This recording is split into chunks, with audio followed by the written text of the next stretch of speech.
Karnataka, where there is now massive pressure on the Karnataka Chief Minister, Mr. Siddaramaiah, put by the opposition BJP. The BJP wants him to resign over the MUDA scam. The BJP's contention is that Siddaramaiah's wife got prime property in Mysuru in lieu of agricultural land that was owned by her and some of her close associates. Siddaramaiah has been defiant. He's been digging his heels in, saying that all the paperwork is above board and there is nothing wrong in the transaction. He also says, for good measure, that this so-called scam happened when the BJP was in power. BJP is not relenting.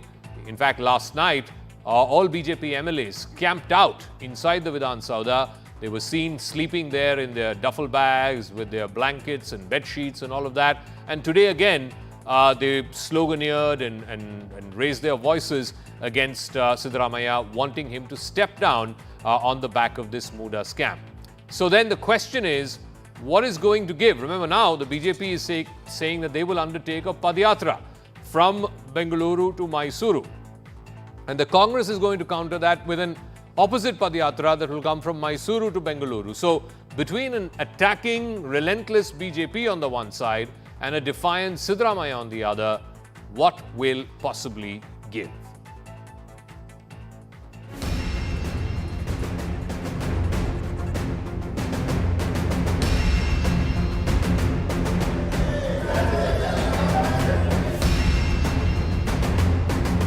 Opposition party demanding for discussion.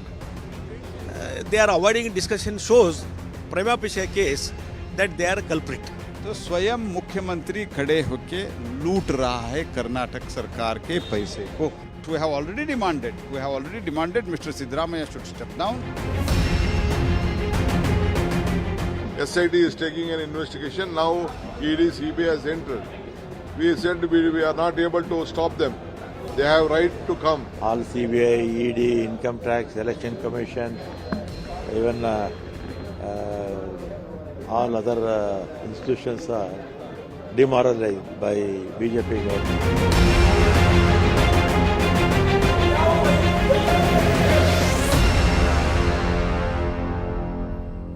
All right, Madhu N. Rao is spokesperson of the Karnataka BJP. Nizam Faujdar is spokesperson of the Karnataka Congress. R.K. Upadhyay will also be joining us. He's a senior journalist tracking Karnataka for a number of years now. Mr. Nizam Faujdar, let me start by asking you, this is the charge against the Chief Minister in the MUDA scam, that documents were forged to obtain high-value plots.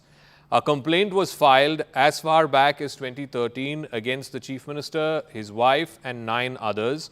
The allegation is that property owned, agricultural land owned by the Chief Minister's wife in the outskirts of Mysuru were sold to a government entity, in lieu of which the MUDA, which is the Mysuru Urban Development Authority, gave her prime commercial real estate in the heart of Mysuru.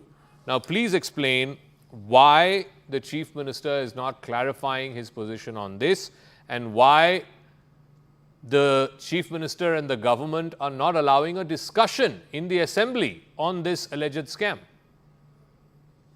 Zaka, the case is very clear. The BJP seems to have no other political, the plot other than just blame game.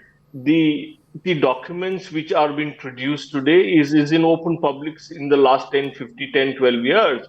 The BJP government, which was run by Mr. Bommai, has allotted the sites in the MUDA to the Chief Minister's brother and wife, which is done by the government of the BJP today.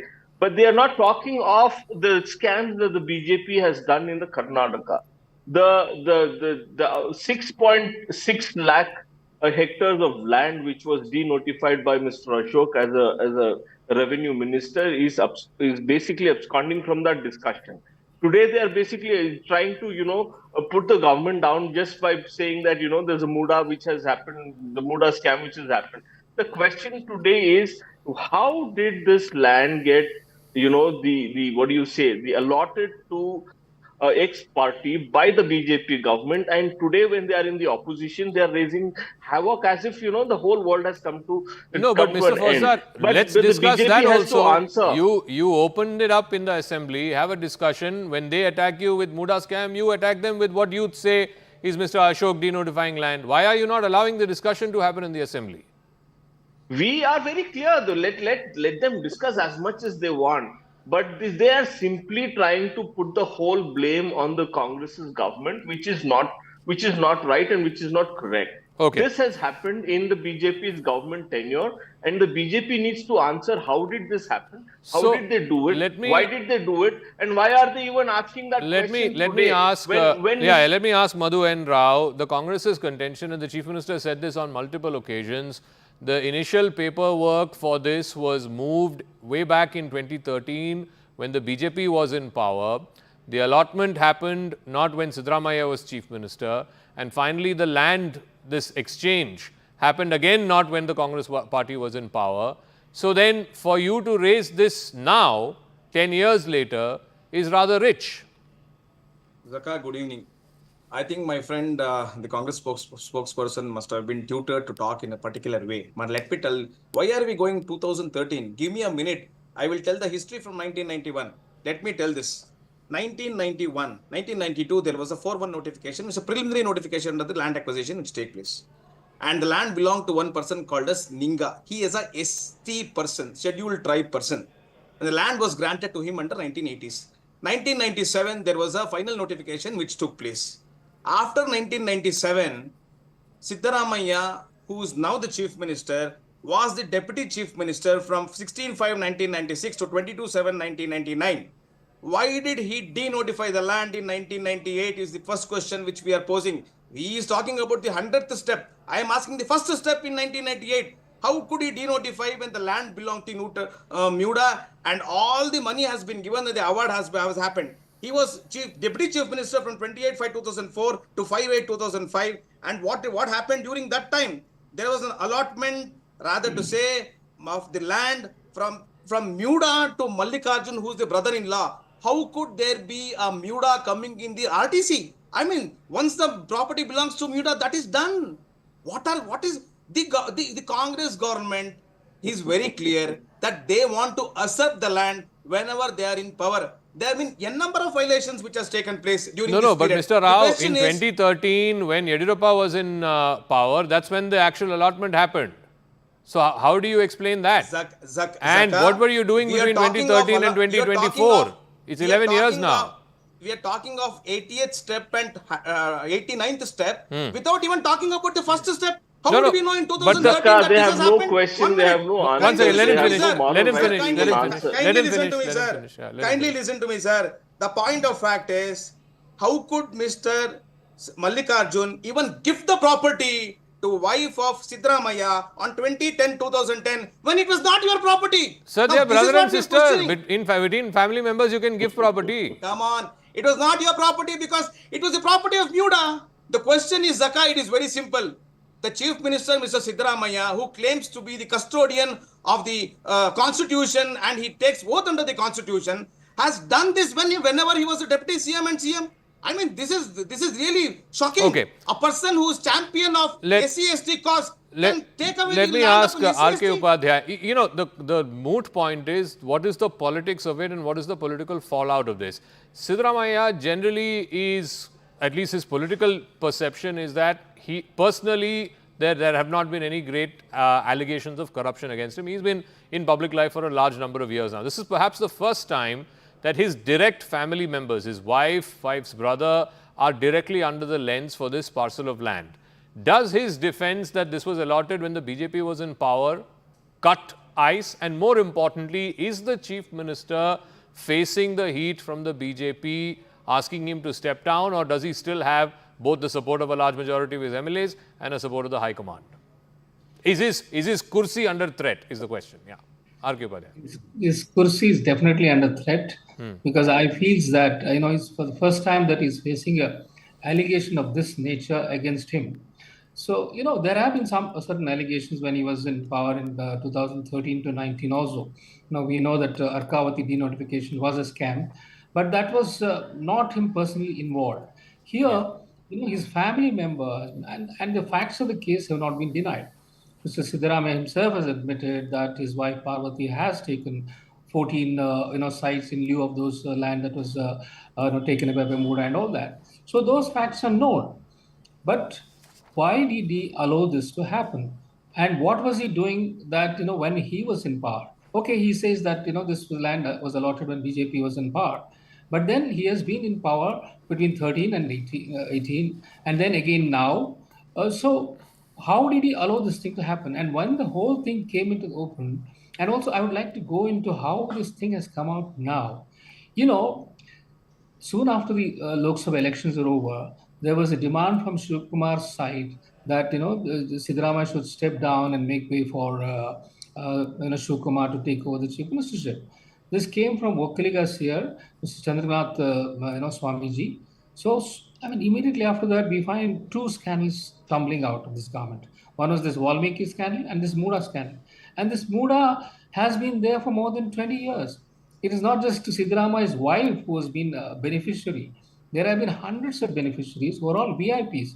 Now, if only Siddaramaiah wants to get clean sheet out of this, what he should do is, I feel, that he should say that, look, he has set up a judicial inquiry, ask the judge to conduct an inquiry. He has given him 6 months' time. Now, ask the judge to give him a preliminary report in the next 2-3 weeks. And if there are irregularities as far as this allotment is concerned, he should surrender those sites. He should simply surrender those sites and then hold a detailed inquiry, ask the judge to find out what all has happened for the last 2 decades. And if there are irregularities involving other people also, cancel all those allotments. The problem, Mr. Fauzdar, the problem is it's not just this MUDA scam. Just recently, this Valmiki board scam, 187 crore tribal fund illegally transferred, illegal transfer of government money to private firms. The then minister, Mr. B. Nagendra, had to resign because of the political blowback from that. There's also the allegedly plastic recycling scam, recycling of 3.5 lakh tons of plastic. Fake certificates were allegedly used. The Central Pollution Control Board has said that the units were not operational at the time of issue. The health habitat scam, allocation of 600 crores to the State Health Habitat Center. The charge is that the organization lacks any kind of constitutional recognition. The BJP has also alleged that there was a rice procurement scam in the Annabhagya scheme, which is one of your flagship schemes. BJP is saying that 120 crores of scam. Rice was procured at 2 different prices, and the difference in that money was pocketed by Congress leaders. Please respond. It's not one, it's a series of corruption allegations. Zaka, these scams, the allegations that are normally thrown by the BJP are just like the bubbles, which shines in the first few seconds and first few minutes, and then it just bubbles out. The question today is, that who were the ones who allotted these sites and how it was done, why it was done. The inquiry will take place. We will make sure all the papers are in the public domain. The second part, when they are saying there is a plastic recycling, please ask Mr. Rao who was in the government when they allotted these certificates. He will not be able to answer. It was allotted by the same chairperson who was nominated by the BJP, and he's still fighting a case, and he's sitting in the chair without moral ground. It was a scam which was done by the BJP, and that they're saying it is done by the Congress's government. I think that is extremely wrong. And Mr. Rao also needs to tell that, why 6.6 lakh hectares of land which was denotified by Ashok, why are they not answering that? Mr. Rao, that's not the only charge against the BJP. There is the 40% Commission Sarkara charge. Many say that was one of the reasons why your party, your government lost power. The molasses scam, a firm sought nod to export 200,000 tons of molasses. The Congress claiming that Mumbai government helped that private firm. Corruption in the education department. The school's body wrote to the Prime Minister alleging there's corruption in the education department. So it's not like you have covered yourself in glory either, Mr. Rao. Zaka, fair enough. My friend was mentioning that. I just want to correct on factual aspects. One second, let Mr. Rao respond. Yeah. In 2013, allotments have done. Now let me correct the facts. In 2017, application was made to MUDA, and the decision was made to give the alternative land in 2017. Now, be it as it may, the question is, you are talking about the 40%. What did the High Court of Karnataka say? Do you know? One of the contractors went to the court, and the court, they argued, the government was arguing that there was a committee which is set up. Since so many months, even a chair and table have not been put for investigating as to what is 40%. Now, is this the way of investigating in Karnataka, by the way? Don't we know what has happened in Valmiki? Hasn't don't the think so. Chief He's Minister aware that on this- in the, the sir, kindly, sir, committee is don't already- disturb me, Sir, please. sir, please, one at a time, Kindly one don't at a disturb me. time, please, one at a time, Don't- one at a time. Please, don't act like you're in assembly, please. The point is simple. The point is, Chief Minister in the House has accepted there is a scam. If that is the case, is it not the moral responsibility of the Chief Minister to step down? And that too in a MUDA case where how can he be the judge of you? How can you be the Okay. judge of your own crime? That is why we are telling that they should be handed over to the CBI. Okay, we will leave it at that. But CBI, IT, ED, etc. is with you, so you can take up that case. Now you No, can we take it will up go to suo motu the- also. We will take Okay. as many number of steps to All make right, sure that we'll it goes leave to it at CBI. that. Thank you very much to all our guests.